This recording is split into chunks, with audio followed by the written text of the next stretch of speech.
जय गुरु. ऐक जय गुरु.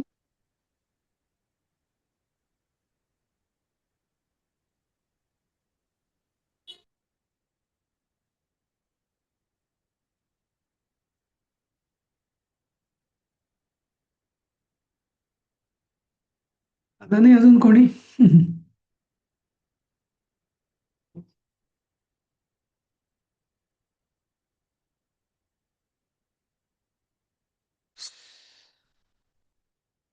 आपला हाच श्लोक सुरू होता ना, 20वा? झाला होता सर, 21वा चालू करायचा आहे. 21वा ना? हा, झाला वीस होता बरोबर. हं, मला 20 तेच पूर्ण वाटतं. झाला होता. 20 पूर्ण झाला हं, होता बरोबर. हं. ठीक आहे. 21वा श्लोक कोण वाचेल? वाचा तुम्हीच, शोभाताई. हो. यो यो यान्तनुं भक्तः श्रद्धयार्चितुमिच्छति तस्य तस्याचलां श्रद्धां तामेव विदधाम्यहम्. हा, बरोबर. दीपाली वाचतेस पुन्हा?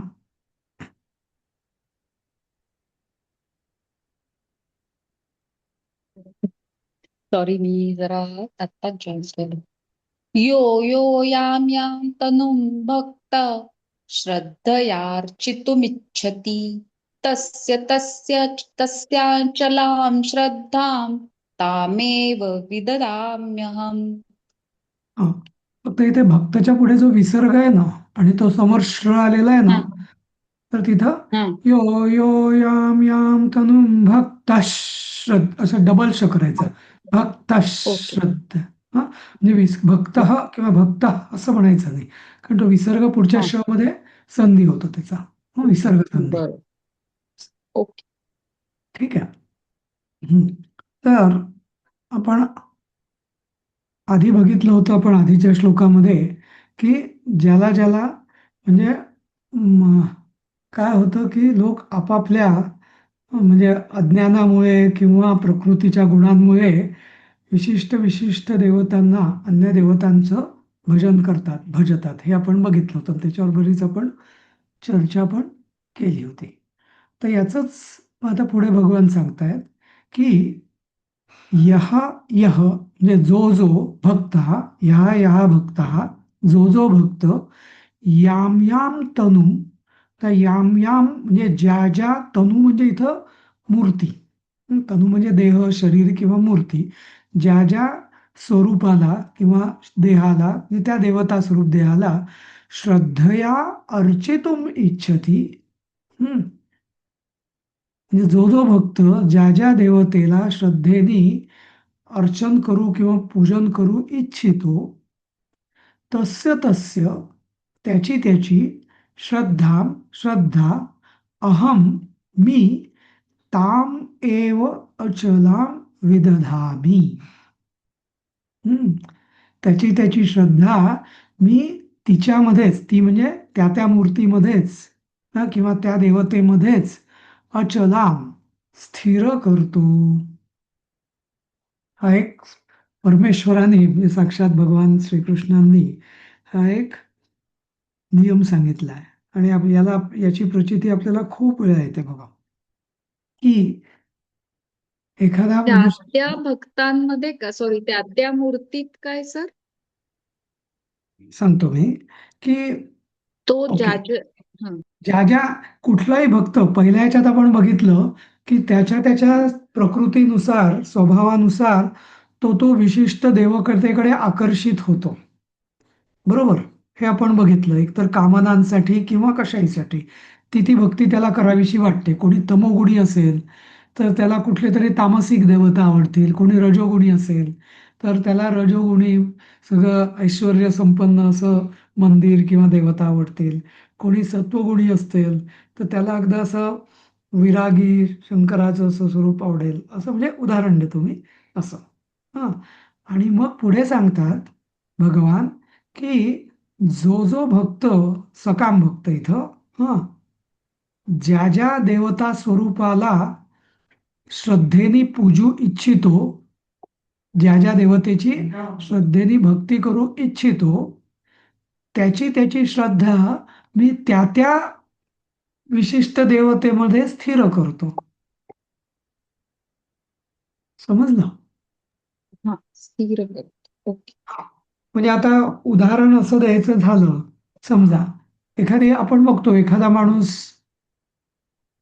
शिर्डीला जातो, एकदा जातो, दोनदा जातो आणि मग तो जायला लागतो. एखादा माणूस लालबागच्या गणपतीला जातो, तो जातो जातो जायला लागतो, नाही का? नाही का? असं बऱ्याचदा असं म्हणजे असं आपण म्हणतो अरे हा त्याच्या नादी लागला, म्हणजे अगदी एक्स्ट्रीम म्हणतो मी कधी कधी. हं, किंवा हा एकदम आता अगदी तिकडे अगदी निष्ठावान झाला असंही म्हणू शकतो आपण चांगल्या पद्धतीने म्हणायचं तर. पण हे असं का होतं? कारण हा जो म्हणजे ही सगळी परत परमेश्वराचीच लीला आहे. की ज्याला जे हवंसं वाटतं, म्हणजे ज्याच्यात ज्याच्या पूजेला आनंद वाटतो त्या त्या पूजेमध्ये त्याची तो श्रद्धा स्थिर करतो. समजलं? आता इथं हो, फार पण मोठा एक काही भक्त सगळीकडे जातात. हा म्हणजे इकडे याला पण जाणार नाही. काही भक्त मात्र सगळीकडेच जात असतात. हा ते पण एक असू शकतं. हा पण जनरली आता ते त्यांच्या वासनेवरती अवलंबून आहे. परमेश्वर स्वतः काहीच करत नाही. तो फक्त त्यांना जिथं आकर्षित ते होत राहतात ना, त्यांना असं वाटेल की मला 10 ठिकाणी जावं, त्यांना तो 10 ठिकाणी नाही होतो आणि 10ही ठिकाणी त्यांची श्रद्धा स्थिर करतो. समजलं? म्हणजे बरोबर.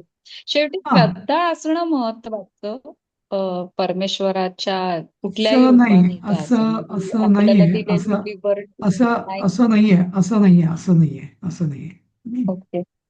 हा श्रद्धा असणं महत्वाचं तर आहेच, पण श्रद्धा कशावर आहे तेही खूप महत्वाचं आहे. आणि ते भगवान त्याचंच रहस्य सांगतायत. आणि मला तर वाटतं की या पूर्ण धडा म्हणजे या अध्यायाचा सारांश तोच आहे की श्रद्धा असणं महत्वाचं आहे आणि कशावर श्रद्धा असायला हवी हे ज्याला कळलं तो तरला असं आहे. समजलं ना? म्हणजे एक अशी जसं कन्सेप्ट ऐकली होती की 3 एके असतात. एक असते तुमची कुलदैवत, दुसरं असतं तुमचं इष्टदेवता आणि तिसरं असतं तुमची ग्रामदेवता. असं पण एक थिअरी आहे ना, की त्या 3 देवतांना तुम्ही हे त्या करता. त्या येऊ आपण त्याच्या तो ती जी सिच्युएशन आहे ना ती आपण नंतर डिस्कस करू, त्याची चर्चा करू आपण जरूर. हां, बरोबर आहे तो कन्सेप्ट, पण त्याची चर्चा आणि त्याच्या मर्यादा काय हे पण आपण चर्चा करू त्याची. हां, इथं इथं लक्षात एवढंच ठेवायचं की परमेश्वर, आता कोणी म्हणाल की तो आता माझी इच्छा एखाद्या साध्या देवतेकडे आहे. म्हणजे उदाहरण देतो मी, जसं आपण गेल्या वेळेस घेत होतो, शनीवरती माझा खूप हे आहे बाबा विश्वास, किंवा मारुतीवरती आहे. मग तो माझ्या मारुतीवरती श्रद्धा करतो किंवा तो मला शनीचंच करायला लावतो. तर म्हणजे अन्य देवता या दृष्टीने म्हणतो मी. म्हणजे भगवंतांचा हे काय आहे की बहुतेक भक्त माझी अर्चना किंवा मला भजतच नाहीत. ते अन्य देवतांनाच भजतात. मग का भजतात? कारण ते तिकडे जिकडे ते आकर्षित होतात त्यांना मी तिकडे स्थिर करतो, असं भगवान सांगतायत. म्हणजे मी त्यांना विचलित करत नाही. हं. म्हणजे मग आपण आता असं म्हणू की अरे जर बघ देवाला देवाला म्हणजे परमेश्वराला जर असं कळतंय की मी अन्य देवतांची भक्ती करतोय, मूळ परमेश्वराची भक्ती करत नाही. मग तो मला म्हणजे चुकीच्या रस्त्यावरून आणून नीट योग्य मार्गावर का नाही आणत? हा एक आपला इमिजिएट प्रश्न येऊ शकतो, नाही का? की एवढा परमेश्वर आहे, त्याला कळतंय, तर आणि तो इथं परत अगदी म्हणजे निर्लज्जपणे सांगतोय, की ज्याची ज्याच्यावर श्रद्धा आहे, म्हणजे तू जर चुकीच्या मार्गात जात असला, तर मी तुला चुकीच्या मार्गाने जाऊ देईल, असं सांगतोय तो. चुकीचा म्हणजे दूरचा मार्ग असं म्हणू पाहिजे तर. एक्झॅक्ट शॉर्टकट नाही, पण म्हणजे अगदी राजमार्गाने आता मी अवघड किंवा वेगळ्याच मार्गाने जातोय की जिथे मी लवकर, तिथं तो मला जाऊ देतो. असं का करतो परमेश्वर? त्याचं कारण असं आहे की परमेश्वराने आपल्याला स्वातंत्र्य दिलेलं आहे, बुद्धी दिलेली आहे, वासना दिलेली आहे. आपण बुद्धीचा आणि वासनेचा योग्य उपयोग नाही केला तर तो दोष परमेश्वराला नाही देऊ शकत आपण. तो म्हणतो मी तुम्हाला बांधून ठेवत माझा उद्देशच नाही. तुम्हाला जसं मी बुद्धी दिलेली आहे आणि तुम्हाला जसं विचार करण्याची शक्ती दिली, जरी मी तुम्हाला त्रिगुणात्मक प्रकृती दिलेली असली सत्वरजतम, तरी तुम्हाला मी बुद्धी पण दिलेली आहे. बरोबर? आणि त्या बुद्धीने तुम्ही योग्य किंवा अयोग्य याचा निर्णय पण करू शकता. पण बहुतेक वेळा तुम्ही बुद्धी वापरतच नाही. त्याला मी काय करू? हं? हा मी विचारू म्हणजे काय? सर हा बोला सर बोल असं हा नाही का होणार की आता मी हा मंत्रालयाचं उदाहरण देते की हा एखाद्याला समजा इरिगेशनच्या डिपार्टमेंटच्या संदर्भात काम असेल तर तो इरिगेशन मंत्र्याकडे जाईल ना. तर हा तसं इथे देवतांच्या संदर्भामध्ये आता हे पण एक डिपार्टमेंट समजा, म्हणजे आपलं देवतांचं मंत्रिमंडळ, आणि हं. ज्या ज्या देवतेशी संबंधित जे जे काम एखाद्याला करून घ्यायचं आहे तर तो त्या देवतेची उपासना करणार, आणि मग परमेश्वर त्या देवतेच्या प्रती आपली श्रद्धा निश्चित ठेवणार, किंवा म्हणजे तिथे स्थिर करणार आपली श्रद्धा. कारण परमेश्वराला हे माहिती आहे की त्या देवतेच्या रूपातही मीच वास करतो आहे. त्यामुळे देवतेचं भजन केलं काय आणि माझं केलं काय, शेवटी ते मलाच येऊन मिळणार आहे. अगदी बरोबर, पण असं अगदी नाही का त्याच्यात वेळ बरोबर. होणार? लागतो ना. दूरचा मार्ग नाही म्हटला जातो ना तो. नाही नाही, पण उषाताई तुमच्या प्रश्नाचं मी उत्तर देतो इथंच. तुमचं म्हणणं हा बरोबर आहे. तुमचं म्हणणं बरोबर आहे की जर मला का मला काहीतरी कालवा काढायचा आहे आणि त्याच्याकरता पाटबंधारे खात्याकडे जायचंय. तुम्ही एवढी वर्ष मंत्रालयात काम केलं त्यामुळे तुम्ही अगदी योग्य उदाहरण दिलं. पण ते बरोबर आहे, मला मंत्रालयातच जायला पाहिजे. मला आरोग्य विभागाकडे जाऊन काही उपयोग आहे का? नाही. आणि मुख्यमंत्र्यांकडे पण जाऊन काही उपयोग नाही.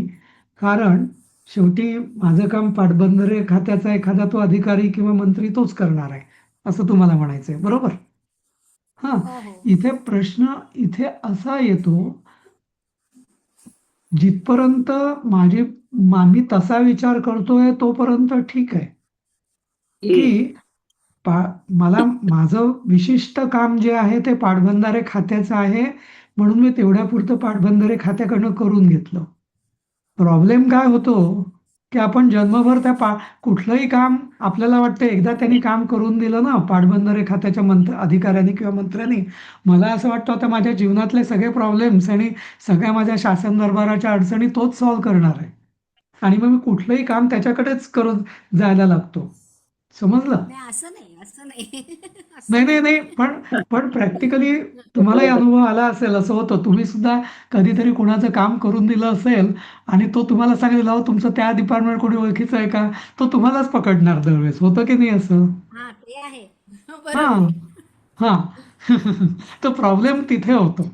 हां, की आपली समजूत ही तो पाटबंधारे खात्याच्या ज्या मर्यादा आहेत आणि मूळ शासन कोण आहे, हे न समजता जेव्हा आपण त्या मर्यादित स्वरूपाच्या देवतेलाच आपण परमेश्वर समजायला लागतो आणि आपली कुठलीही कामं तिच्याकडेच न्यायला लागतो, तिथे सगळा प्रॉब्लेम होतो.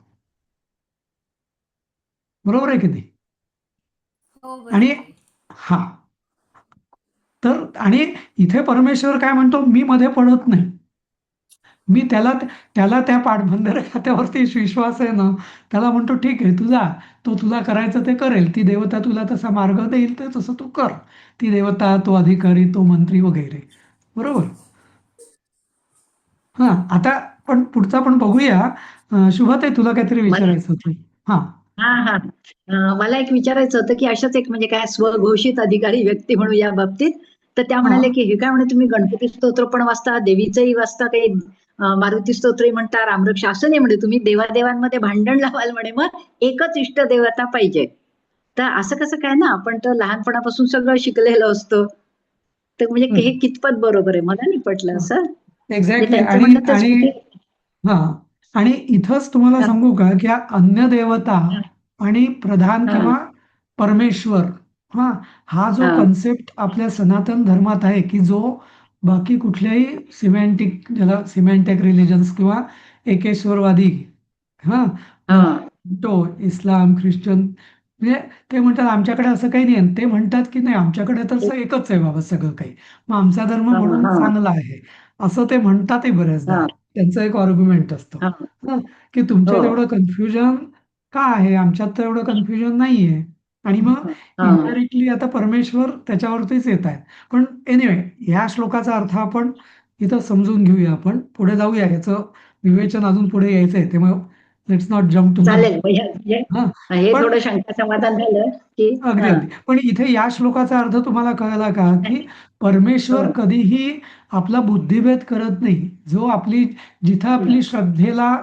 वाट लागते कुठेतरी श्रद्धा बसते ना याची तर बसू दे हो कारण हा परमेश्वराने आधीच सांगितलेलं असतं आधीच सांगितलेलं ना की श्रद्धावान लभते ज्ञानम नाही का तर हो त्यामुळे परमेश्वर काय म्हणतो की तो स्वतःच हे पाहतो की ज्याची श्रद्धा जिथे आहे, ते श्रद्धेचा भंग करायचा नाही कारण नाहीतर तो हा माणूस अश्रद्ध होईल मग त्याचा कोणावरच विश्वास राहणार नाही म्हणजे तुम्ही कल्पना करा उषाताई हा मंत्रालयातलं तुम्ही हात म्हणून तुम्हाला सांगतो की तुमच्याकडे एखादा मनुष्य जो येतोय आणि तुम्ही त्याचं एखादं काम करूनही दिलं पण कोणीतरी मध्येच जर त्याला उपद्याची लहर आहे या अधिकाऱ्यांकडे वगैरे काही जात नव्हतं असं काही काम होत नसतं तू न अमुक एक त्या आपल्या गुंडाकडे जा तो आपलं काम करून जाईल काय होईल तेव्हा असं त्यांनी 2-4 वेळा त्याचं जर ब्रेन वॉशिंग केलं तर त्याचा पूर्ण शासन व्यवस्थेवरचा विश्वासच उडून जाईल नाही का म्हणजे निदान त्याची जी काहीतरी सरकार कुठल्या तरी शासन व्यवस्थेवर जी थोडीफार जी श्रद्धा होती ती पण उडून जाईल बरोबर आणि असं होऊ नये म्हणून परमेश्वर म्हणतो ठीक आहे तुम्ही कुठल्या तरी म्हणजे देवतेला श्रद्धेने तिच्याकडे जाताय ना शरण आणि उपासना करताय ना तिचं काहीतरी तुम्हाला हा फळ मिळेल नाही असं नाही आणि म्हणून तो ते करू देतो असं आहे हम्म.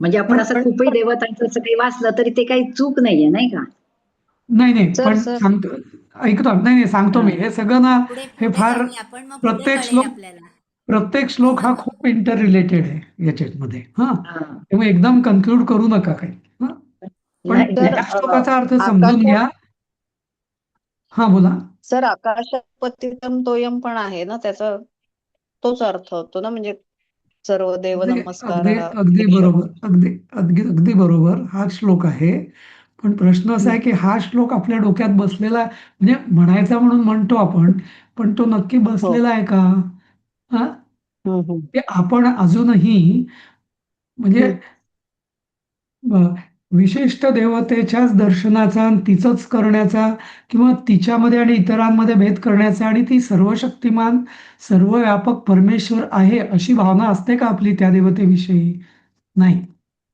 नाही हा का हा ओके बर म्हणजे आता आणि बरोबर इथं परमेश्वर तेच तेच शेवटी सांगतायत की तिथपर्यंत येऊ आपण की अन्य देवतांना भजन करणं म्हणजे काय इथं अन्य देवता म्हणतायत ना की तुम्ही एका संकुचित स्वरूपातल्या देवतेलाच सर्वस्व किंवा तुमची श्रद्धा अर्पण करता तिथे सगळा प्रॉब्लेम आहे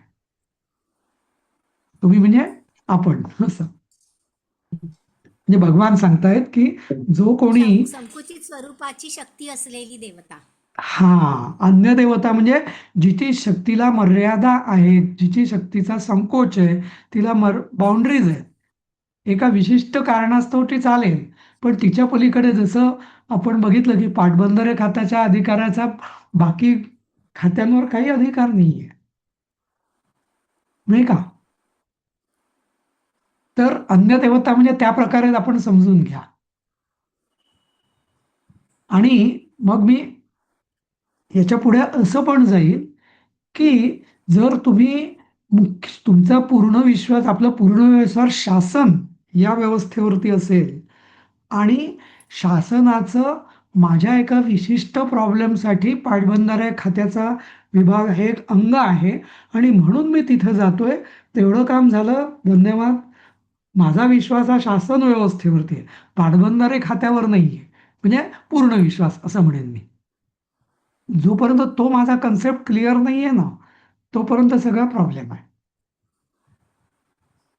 म्हणजे अन्य देवतांवर अन्य देवतांची पूजा किंवा विश्वास ठेवायचा नाही का ठेवायचा, पण कुठपर्यंत? जोपर्यंत ते ते ते काम त्यांच्या विभागाचं आहे तिथपर्यंत, त्यांचा विभाग काय आहे हे जाणं. आणि ते असताना सुद्धा ही जाणीव सतत असलं पाहिजे की जसं पाटबंधारे खात्याला अधिकार कोणी दिलेले असतात अमुक एक प्रमाणात निर्णय घेण्याचे, मुख्यमंत्री. मुख्यमंत्र्यांनी, नाही का? म्हणजे म्हणजे हू डिराइव्ह, म्हणजे from where that department has derived the power? From the chief original minister. Minister. हा, म्हणजे ते सर्वशक्तिमान आहेत का? नाही. उद्या जर एक जी आर काढला की उद्यापासनं तुम्हाला नाही अधिकार, तर ते सगळे म्हणतील बंद, आमचं दुकान बंद, नाही का? बरोबर. हा, तर तसंच त्यामुळे हे अन्य मंत्रिमंडळ देव, आहे ना सर. हा, अन्यदेव हे मंत्रिमंडळच आहे आणि जो मुख्यमंत्री आहे तो परमेश्वर आहे. परमेश्वर आहे, बरोबर, असं या अर्थाने, किंवा पंतप्रधान काही म्हणू शकतो आपण त्या दृष्टीने. हा, तर तर इथं पण परमेश्वर असं म्हणतायत की मी मध्ये पडत नाही. तुमची जिथं श्रद्धा असेल, त्या ज्या अन्य देवतेवर श्रद्धा असेल, तर इथे अन्य देवता हा कन्सेप्ट परत एकदा मी सांगतो, लक्षात घ्या की मर्यादित शक्ती असलेली देवता म्हणजे अन्य देवता. हं? ठीक आहे, पुढे जाऊया आपण. वाचा कोण 22वा श्लोक.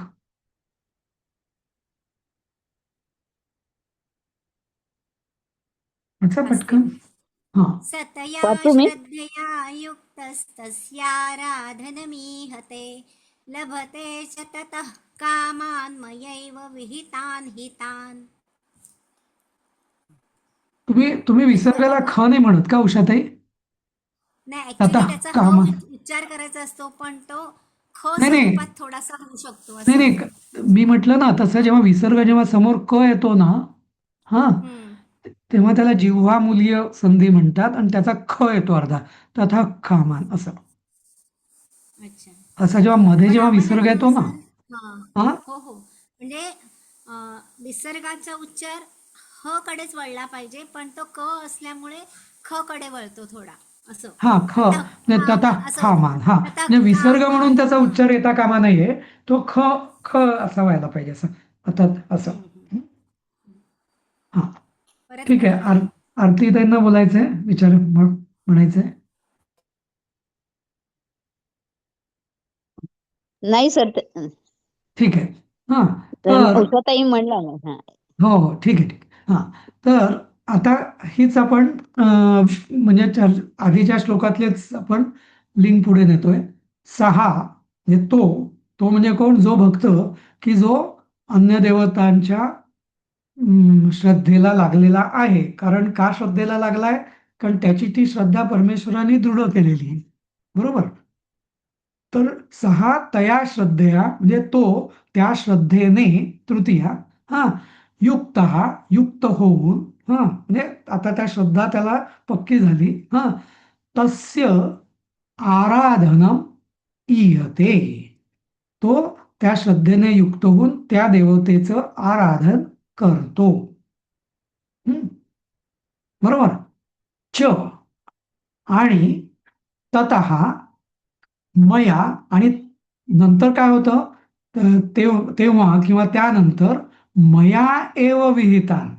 आता हे सिक्रेट जे मी तुम्हाला आधीच सांगितलं, ते आहे की मया एव विहितान म्हणजे मीच नियम घालून दिल्यानुसार, मया एव विहितान तान कामान ही लभते.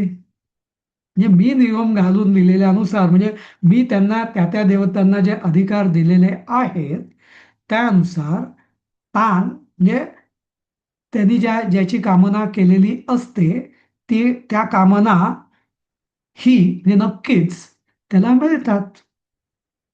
हं?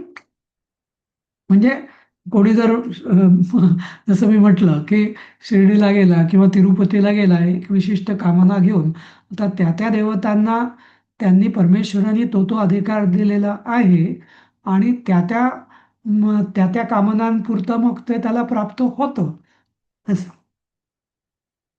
हे पण हा नियम कोणी ठरवलं? सगळ्या याचं याचं गुरुकिल्ली आहे मया एव विहितान, म्हणजे मी घालून दिलेल्या नियमांनुसार. हं, मया एव विहितां तान् कामानि लभ्यते.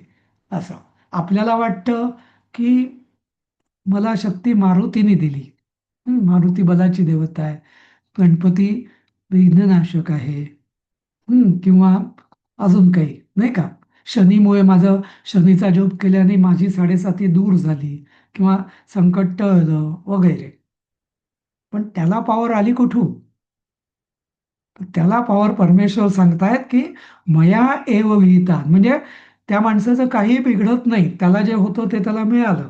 हा हा बघा गंमत कशी होते की त्याला जी कामना ज्याची होती ती त्याला मिळालेली नाही असं नाही. हे सगळ्यात महत्वाचं. त्यामुळे अन्य देवतांच्या उपासनाचं जे जे कामना केलेल्या असतात ते फळ मिळतं, कारण त्याची शेवटी श्रद्धा आहे. त्या श्रद्धेने त्याची ती श्रद्धा परमेश्वराच्याच विधी नियमानुसार ती दृढ झाली. त्याने परत म्हणजे अजून चांगली दृढ झाली. ती दृढ झाल्यामुळे पुन्हा त्यांनी ती आराधना केली. आराधना केल्यामुळे परमेश्वराच्याच विधी नियमांनुसार त्या त्या देवतांना जो अधिकार दिलेला आहे त्यांनी त्याला त्याच्या पूजनाचं फळ दिलं आणि ते त्याला प्राप्त झालं, नक्कीच प्राप्त झालं. असा हा कारण परंपरा परमेश्वराने इथं सांगितली. समजलं? तर इथे खरंच म्हणजे मुख्यमंत्री आणि मंत्रिमंडळ हे परफेक्ट उदाहरण होतं इथे. हा तेच. हा. तुम्हाला चांगलं. म्हणजे पॉवर्स पण दिलेले आहेत आणि ती ती कामं त्यांनी करायची आहेत. हो हम्म. बरोबर. तुम्ही चांगलं रिलेट करू शकाल कारण तुम्ही त्याला गेलेला आहात त्या अनुभवात म्हणून. चालेल. हा सगळ्यांना माहिती करताना तो उषाताई मोठ्या अधिकारी होत्या मंत्रालयात. नाही नाही, मोठ्या बिट्या नाही, जॉईंट हो सेक्रेटरी होते फक्त. हो, म्हणजे तेच. हं, ठीक आहे. हम्म. पुढचं कोण वाचेल 23वा श्लोक? मी म्हणते हा अंतवत्तु फलं तेषां तद्भवत्यल्पमेधसां देवान् देवयजो यान्ति मद्भक्ता यान्ति मामपि. हम्म. चल. आता इथं तो आता भेद सांगायला कृष्ण आता सुरुवात करतोय आणि हा त्याचा अध्ययन हा अत्यंत म्हणजे काय माहितीपूर्ण आहे. म्हणजे नक्की आपण उपासना करताना आपल्यात काय सुधारणा करायला पाहिजे, म्हणजे या दृष्टीने मी म्हणेल की आपण हा समजून घेऊया की नक्की माझं काय म्हणजे माझ्या उपासनेमध्ये काय सुधारणा करायला पाहिजे मी, नाही का. तर इथं आता परमेश्वर म्हणतायत. एक मिनिट स्क्रीन दिला पहा. हा तर तू तू म्हणजे परंतु हा तेशाम त्यांच्यामध्ये म्हणजे कोण, त्या अन्य देवतांच्या भक्ती करणाऱ्यांमध्ये अल्पमेधसाम जे कमी बुद्धी असलेले होते त्यांचं काय होतं, तत् फलम अंतवत भवंती. म्हणजे आता त्याच्यात जे भक्ती करणारे होते त्यांचं फळ अंतवत म्हणजे नाशवान आहे, अल्प आहे. मला नोकरी पाहिजे करता मी नोकरी करण्यासाठी मी हे केलं, मला नोकरी मिळाली, पुढे काय. एक विशिष्ट हे झाल्यानंतर ते ते फळ संपलं. म्हणजे नोकरी मिळाल्यानंतर पुढे काय परत, नाही का, हा प्रश्न उरलाच असं. किंवा तर असं. आणि मग मग ते काय म्हणतात परमेश्वर की देवयज हा देवान यांती. म्हणजे काय की जो देवतांची पूजा करतो, देवयज, यजन म्हणजे पूजा करणे किंवा यज्ञ करणे, त्याग करणे, पूजन करणे वगैरे, अर्चन करणे. तर देवयज म्हणजे जे देवांची पूजन करणारे आहेत त्यांना ते कुठे जातात, देवान यांती. यांती म्हणजे पोहोचणे किंवा प्राप्त करणे. तर त्यांना देव प्राप्त होतात किंवा देवतेच्या तिथं ते जातात. आणि मद्भक्ता माम अपि यांती. पण जे माझे भक्त आहेत, माझे म्हणजे परमेश्वराचे. तर इथं परमेश्वर म्हणजे कोण, तर सर्व शक्तिमान सर्वव्यापी, हं, नित्यबुद्ध, नित्यमुक्त, असं जे परमेश्वराचं जे वर्णन आहे, तर त्यानुसार असा जो परमेश्वराचं विराट आणि परब्रह्म स्वरूप आहे, त्याची जो भक्ती करतो तो मात्र मलाच प्राप्त होतो. मलाच म्हणजे त्याच रूपाला प्राप्त होतो. लक्षात आलं इथं, की जी ज्या ज्या देवतेची, म्हणजे तुम्ही मर्यादित शक्ती असलेल्या देवतेची आपण उपासना करू तर आपल्याला मर्यादित फळ प्राप्त होईल. पण मर्यादित न करता जर परमेश्वर रूपाची जर आपण भक्ती करू तर ते मला प्राप्त होतील. आता इथं या श्लोकामध्ये शंकराचार्यांनी याचं स्पष्टीकरण दिलेलं आहे. आणि इथं ज्या शंका आपल्या होत्या, मग त्याचा अर्थ मग मी गणपतीची उपासना करायची नाही का, देवीची करायची नाही का, किंवा असे जे आपल्या मनात जे प्रश्न येतात, तर त्याचं उत्तर असं आहे की आपण उपासना करताना मूळ सर्वसत्ताधीश कोण, तर परमेश्वर. आणि त्याचं गणपती किंवा महागणपती जो आहे, तर तो बुद्धी आणि संकट निवारण याच्याकरता ते डिपार्टमेंट गणपतीकडे, आरोग्याचं डिपार्टमेंट समजा मारुती किंवा सूर्याकडे, अजून काही ग्रहपीडा वगैरे असेल त्याचं डिपार्टमेंट शनीकडे. हां, पण सतत एक अनुसंधान आपलं असं पाहिजे की मी जी काय उपासना करतोय की ती नेहमी परमेश्वराला पोचतोय. आणि स्वाती म्हणाली होती ना की सर्वदेव नमस्कार केशवम प्रतिगच्छती. त्यामुळे मी शनीची पण उपासना करेल, गणपतीची करेल, देवीची करेल, पण शेवटी ती सर्वव्यापी परमेश्वराला पोचते. हे भान आणि हे अनुसंधान सतत जर असेल तर मग आपण एका देवतेचीच केली काय आणि कुठल्याही देवतेचीच केली काय, कुठलाही मग काही फरक पडत नाही. कारण मी जरी मग सिद्धी म्हणजे काय लालबागच्या गणपतीला जरी उभा असलो लाईनीमध्ये शिर्डीच्या, तरी मला ते भान जर सतत असेल की ही जे विशिष्ट विग्रह किंवा शरीर तनू जी आहे ती एका विराट सर्वव्यापक परब्रह्माचं हे एक मर्यादित स्वरूप आहे.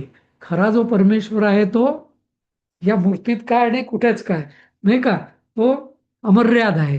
हे जर मला भान सतत असेल आणि माझी भक्ती खरी त्यालाच आहे, याच्याद्वारे माझा अर्ज किंवा माझी भक्ती ही परमेश्वराला पोचते, हा जर आपल्याला जर भान असेल तर मग काही बिघडत नाही.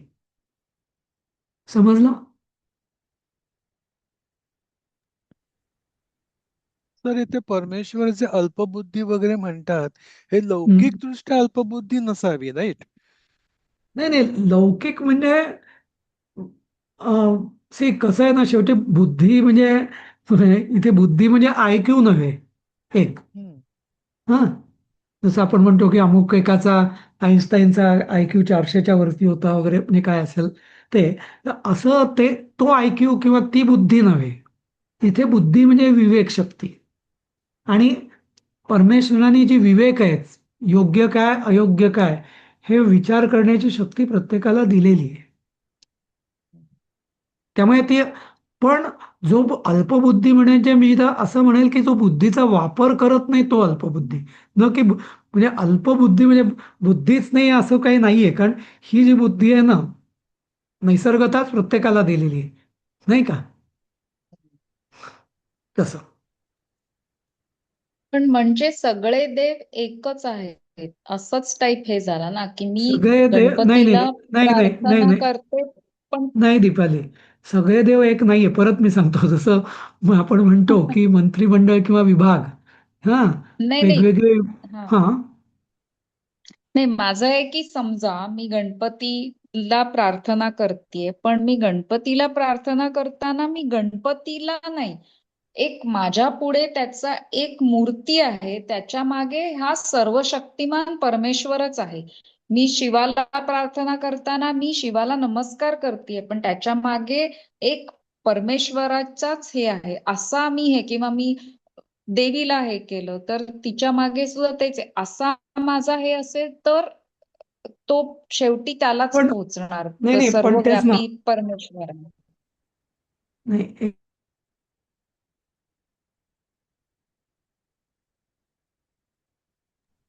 हा नाही हा तर सर तसं तुम्ही नाही म्यूट म्हणजे वर बोलताय. हा सॉरी हा तर माझंही ऐकू येत आहे तेच आता. मत आहे बरं का. हो, ऐकू येते सर. माझंही तेच मत आहे की देव म्हणजे देव असतो, परमेश्वरच असतो. आणि तो काय म्हणजे प्रत्येकाला एक वेगळी हे आहे, काय म्हणतात त्याला, सगळे देव एकसारखेच असं माझंही मत आहे की शांतादुर्गा असो, गणपती असो, दुर्गा देवी असो, मग शंकर असो, गणपती असो, कोणी असो, मारुती असो. ऐक नाही आपण असं म्हणायला हे बरं वाटतं पण असं होत नाही. मी एक उदाहरण देईन तुम्हाला. हम्म. हा एका विशिष्ट पार्टीचा एक कार्यकर्ता आहे उदाहरणार्थ. हा भाजप समजा काँग्रेस किंवा भाजप म्हणूया आपण, सध्या तो पक्ष मोठा आहे म्हणून. भाजपचा एक कार्यकर्ता आहे. आता वास्तविक भाजपचा कार्यकर्ता हा भाजपचा कार्यकर्ता पाहिजे, बरोबर. म्हणजे पक्षाचा प्रत्येक आदेश हा त्यांनी आयडियली शिरोधार्थ मानला पाहिजे नाही का. पण व्यवहारात असं होतं का? नाही. प्रत्येक पक्षाचे कार्यकर्ते त्यांचा एक कोणीतरी छोटा उपनेता असतो, त्या उपनेत्याचा कोणीतरी नेता असतो, त्या नेत्याचा अजून कोणीतरी जे तालुकाध्यक्ष जिल्हाध्यक्ष असतो काय काय. आणि मग त्याला तिकीट मिळायला पाहिजे, मग त्याला तिकीट नाही मिळालं मग सगळे मग आम्ही राजीनामे देऊ, मग एकदम कोणी बंडखोरी करेल हे करेल करेल. म्हणजे व्यवहारात म्हणजे उदाहरण द्यायला म्हणून मी सांगतो. काय होतं आपला जो अभिनिवेश असतो ना, त्या अभिनिवेशाद्वारे जो भाजपचा कार्यकर्ता सुरुवात जरी त्याची मला भाजपचे विचार पटतात बाबा थोडेसे मी अनुकूल आहे म्हणून झालेली असते, आणि असंच कुठल्याही याच्या बाबतीत आपण बघू शकतो. पण तरी तो जो अभिनिवेश येतो ना नंतर, इगो आणि अस्मिता ज्याला म्हणतात, की हा नाही मी ना गणपती म्हणजे. आणि याचंच पुढचं रूप हे असं झालं होतं पुढे म्हणजे पुढल्या काळामध्ये, की अक्षरशः शिवभक्त आणि विष्णुभक्त दक्षिणेमध्ये त्यांची युद्ध झालेली आहेत. हे हाच पॉइंट आणि वरती यायचं होतं की आणि शैव आणि आणि वैष्णव आणि आज असं सुद्धा हे होतं. जगामध्ये सगळी जी धर्मयुद्ध जी होत आहेत ती का बरं होत आहेत? वास्तविक सनातन धर्म एवढा विशाल आहे की, पण हा जो मुद्दा आहे ना, म्हणजे मी जो पार्टीच्या कार्यकर्त्याद्वारे समजावून सांगितला ना, तर हा ऍक्च्युअली म्हणजे आपल्या तुम्ही बघा आपल्या म्हणजे एक विशिष्ट तुम्हाला आपण जर सांगितलं की ठीक आहे बाबा तू ना अमुक एकदा विशिष्ट कोपऱ्यातलं एक मंदिर आहे त्याला नमस्कार कर, तर आपण लगेच काय म्हणतो नाही बा मला तिकडे नाही, मला ना अमुक एक देवातच जायला आवडतो, माझी श्रद्धा तिथे. वास्तविक असं का व्हावं नाही का? म्हणजे वास्तविक मला लालबागच्याच गणपतीला जाण्याचे एवढं अट्टहास का पाहिजे? ठीक आहे, जायला हरकतच नाही, प्रश्नच नाही. पण तीच अनुभूती मला इथल्या गल्लीतल्या गणपतीमध्ये पण तोच मला भाव मिळाला पाहिजे ना. तो आणि हा काही वेगळा हो आहे का? बरोबर आहे. हा पॉइंट बरोबरच आहे. म्हणजे मी तेच म्हणते की मी आज जर का गणपतीच्या देवळात जाऊन गणपतीला, तुम्ही म्हणताय ते बरोबर आहे की अट्टहास नसला पाहिजे, पण नमस्कार करताना त्याच्या मागे पण मग परमेश्वर नाही जी नाही पण मोठी पण होतं एक होतं होतं शक्ती का? आहे. हो- होतं काय सांगतो आपण त्या सगुण रूपामध्ये जसं आता म्हणजे मी जे सांगितलं हा भाजपच्या कार्यकर्त्याच्या दृष्टीने भाजप ही पार्टी वरती एक असं हे नसतं. त्याच्या दृष्टीने त्याचा जो उपनेता असतो तो हे असतो म्हणजे तो म्हणजे पार्टी असते. ओके. हम्म, आणि त्याच्यावर अन्याय झालेला त्याला खपत नाही, त्याचं मन खट्टू हम्म, होतं, मग त्याचं जे प्रतिक्रिया आहे ती त्याच्यावर अवलंबून असते. मग तसंच आपलंही होतं बहुतेकांचं, की त्याच्या हम्म, विशिष्ट विशिष्ट देवतांमध्ये जो आपला जो झुकाव असतो तो दृढ होत जातो. कारण ती परमेश्वराचाच तो अलिखित नियम आहे तसा, की तुमची जिथं श्रद्धा आहे तिथं तो दृढ होत जाणार ती. पण याचं कारण हम्म, का होतं? आपण जेव्हा अन्य देवतांची उपासना करतो तेव्हा त्या देवते मागचं म्हणजे परमेश्वर रूपी ती परमेश्वराचा अंश आहे किंवा परमेश्वराचाच विभाग आहे. मूळ परमेश्वर हा खूप मोठा आहे हे आपण विसरून जातो हम्म, बऱ्याचदा नाही का. हम्म. आणि तिथे सगळे प्रॉब्लेम नाही होतात. सर, बरोबर. ह्या सगळ्या गोष्टी आता गीता शिकतोय म्हणून कळतोय. नाहीतर हा परमेश्वर हा काही वेगळा आहे आणि देवता ह्या काही वेगळ्या आहेत असं कधीच वाटतच नव्हतं. म्हणजे देवतेमध्येच परमेश्वर आहे एवढंच समजत होतं सर. म्हणजे आता ही भगवद्गीता शिकतोय, एवढं डीपमध्ये नॉलेज मिळवतोय, मग